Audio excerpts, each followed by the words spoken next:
kaɗai ke jure da kwanda. Ma'aurata ne. Sharuwan zuma shi kuma ba shi ta kanda. Fatima Abdu da Fatima ba sa kuskunda. Ma'aurata ne. Wannan sha kallo rana idan ta billo a ko ina sai haske. Ba za a kai ku komai ba balle a fi ku komai. Hajjaju Fatima Alhaji Abdu yana hannun dama. Ba za a kai ku komai ba balle a fi ku komai. Hajjaju Fatima Alhaji Abdu yana hannun dama. Masoyi rana Fati da Abdu masoya ne. Masoyi rana Fati da Abdu masoya ne. Soyayya ta yi rana ko kun zamo abin duba. Tamkar wata da ya bullo a matso a zo a sha kallo. Ko Laila Majnun suka yi ku kauna da tausayin juna. Kun kai a baku lambar girma makiya gare ku sai kallo. Taka abin ku yan baiwa ni na kira ku san kowa. Kauna a yanzu ta yi rana shi ya saka ni baitoci. Ba za a kai ku komai ba balle a fi ku komai. Hajjaju Fatima Alhaji Abdu yana hannun dama.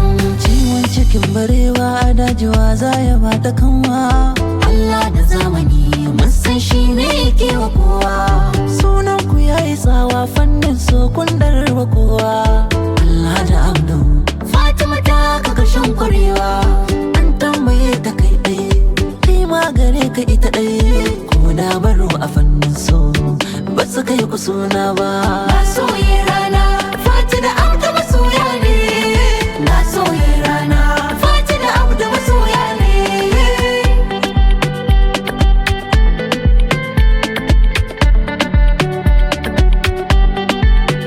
Fati aiki ta daban ce ke.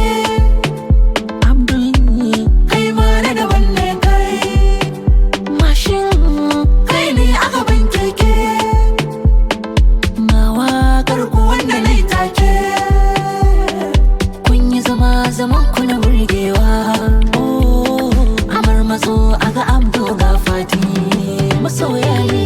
Ba za a kai ku komai ba balle a fi ku komai. Hajjaju Fatima Alhaji Abdu yana hannun dama.